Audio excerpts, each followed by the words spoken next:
Hey guys, my name's Ryan and I am a man with lupus. In today's video I wanted to check in a little bit on my condition, my medication, what's been going on, and some of the struggles I've been dealing with recently with my lupus. So let's go ahead and get right into the video.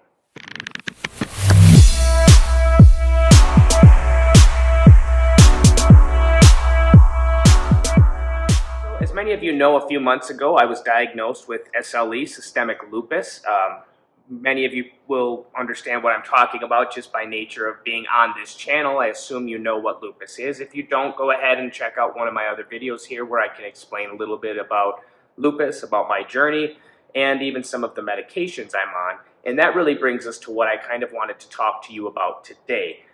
It's been about 2 months or so since I was put onto hydroxychloroquine and prednisone. One of my initial biggest concerns was being put onto prednisone because of the way that has historically affected my mental health. It creates a lot of anxiety for me, and it creates major insomnia issues. And so I started taking both the hydroxychloroquine, 200 milligrams twice a day, and the prednisone, which was a low dose. I believe it was only 10 milligrams twice a day. And within 2 weeks, I was down to only sleeping about an hour a night, and it was broken at that. It wasn't even a straight hour. I started getting kind of paranoid. I started having some depression-like issues, but anxiety is really where it was killing me. It was feeling like I was just in a perpetual panic attack. This feeling of like I need to get out of my skin. I need to get out of this body.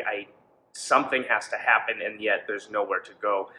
And so it was at that point that I essentially just weaned back off of the prednisone, got off of it. It only took a few days, and about a week later, I was kind of back to, quote unquote normal, my abnormal normal or whatever. And since that time, I've continued to take the hydroxychloroquine, and so as far as what I've noticed so far has essentially been very, very little.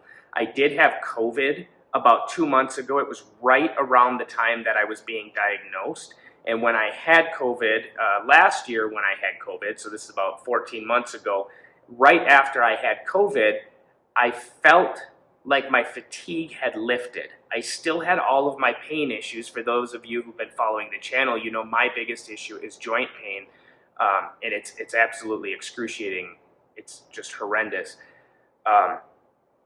But the fatigue is also a very big piece. And last year, after COVID had subsided, my fatigue was almost completely gone. And for about 3 or 4 months, I was waking up in the morning and I was not having the feeling of just dread and gloom and doom and pain and heavy and sick and miserable, and this whole, like there's an elephant sitting on my chest, just this drained, heavy, exhausted feeling. And it was gone for months, and I had no idea. Lupus wasn't even in the picture at that point in time, and so I had no idea why. And then after 3 or 4 months, it kind of all crept back in, and I got really sick again, and it was what it was.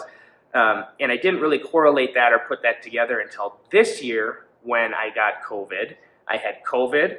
I got diagnosed right when I was getting better from COVID, and I was put onto the hydroxychloroquine. Well, prior to being on the hydroxychloroquine, I had already noticed that my fatigue was drastically reduced. I would say probably 30 or 40% reduction in my fatigue. And I noticed that, and I correlated that with the prior year's COVID, and I thought, hey, that makes sense.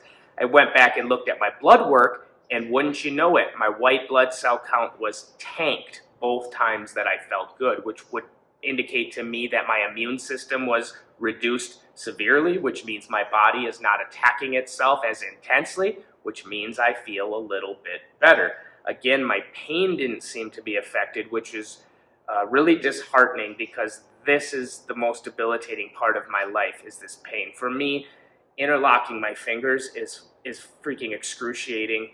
I can't get my rings onto my fingers. To me, my hands look swollen. My rings don't fit. Things don't seem to be what they were. My fingers don't even look the same to me. And I have the same pain in my feet. I have the same pain in my knees. I have the same pain in my wrists, my ankles, and my elbows.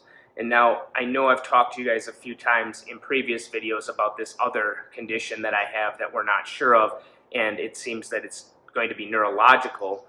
And so I have additional pain issues that are in my neck, shoulders, spine, and hips, this kind of I-beam area, as I refer to it on my body, where it's excruciating pain, but I'm not really 100% convinced that those parts of the pain are from the lupus. Maybe they are, maybe they partially are, but I definitely have a stenosis in my neck. I have degenerative disc disease, so I have discs all kind of, crunched and compacted.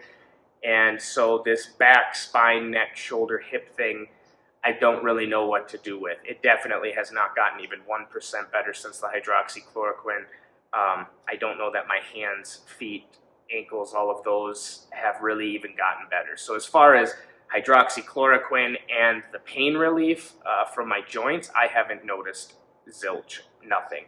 Now, I do know that hydroxychloroquine can take 2 to 3 months to start working, so maybe in this next month here I'll start to notice some things. But next week I need to go back and get my blood work done, and they're going to do a whole bunch of blood work. They're going to test for APLS, because that was something that we were questioning with the last doctor at the last doctor's appointment, just because of a few, not necessarily my symptoms, but a few of the markers that showed up in my blood work that kind of indicated there could be a mixed connective tissue disease correlation, or an APLS correlation, or something like that.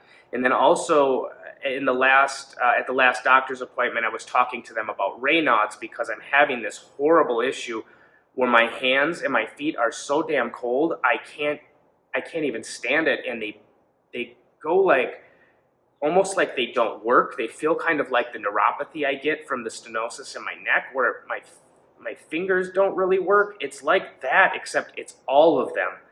And the same thing happens to my feet, but the doctor would not diagnose Raynaud's because I wasn't able to show them any pictures or any evidence of the white line, just the drastic line that happens.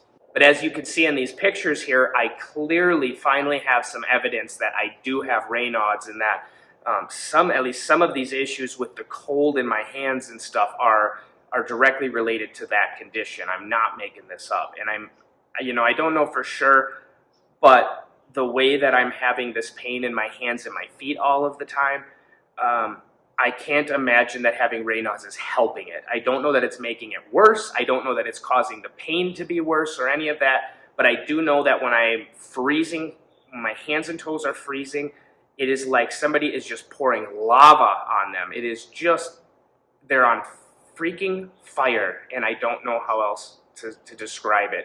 They get cold, they get numb, I lose mobility, and then they burn, and they burn, and they burn. And the only way to really make them better is to get them hot, is to warm them up. And so I'm spending a ton of time by the sink, running my hands under warm water. Thus, my wife bought me a really cool product, which I'll try to overlay here and show you guys. I can maybe put a link down below to the ones that I have, just so you know what it is that I'm using that I found help. But for the Raynaud's, they were these battery-powered heated gloves that I can wear essentially, when I'm not having to do fine motor skills. I'm not having to text on my phone or type, but sometimes the pain in my hands and even the Raynaud's stuff from my hands are causing me too much issue to be able to type or text or any of those things. And so basically what I'm doing here in this video is I want to bring to you guys the journey that I'm going through now that I'm diagnosed, and now that I have some medication, and what those medications mean, how they're working, or in this case not working, and what's happening to me from that time. So it's not like this video is going to be a whole extremely informative video for you. I'm just explaining what's been going on with me, and I'm hoping that some of you guys, some of the people watching this, can jump in the comment section down below and talk a little bit about your experiences, or even give me some advice on how I can make my experience a little better, because the last 2 months here I've really been hopeful that things were going to drastically change, and over the last 4 or 5 days here I have been slowly slumping back into what I can only say feels like lupus to me, from what I know.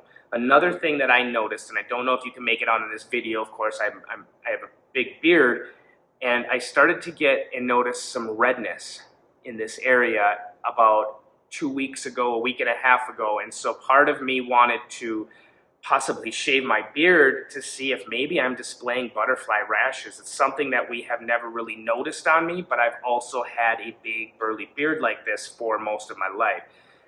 And so that's something that I'm going to kind of contemplate and pay attention to. But I think I may be having some butterfly rashes, and I'm starting to correlate some redness in my face with when I start to not feel very good. And so that's something that I'm also going to pay attention to going forward.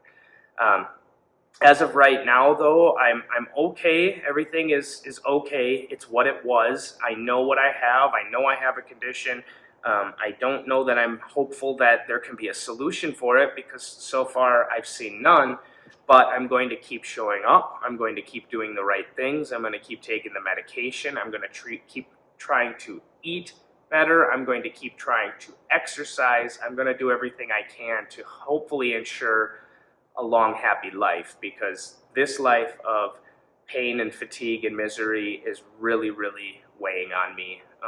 You know, I'm going to be 40 years old this year. I'm not getting any younger, and so I can't imagine these things are going to get any easier, and I'm a little scared, to be honest. I really don't know what my future holds, but I hope that starting a community here online, something where we can all interact and get hopeful together, come up with solutions together, even talk about and share our problems together. I think you know, that's something that could definitely help, is feeling part of a community, feeling heard, feeling understood, not feeling alone and crazy, those types of things. So that's all I really have for you guys in today's video. Like I said, if you have any experience with any of this, please go down below, comment, let me know what's going on with you, or if you see something in this video about me and you have some advice, go ahead and share below. Let me know what's going on. But for now, I don't have anything else for you guys. My name is Ryan, and I am a man with lupus, and I'll see you next time.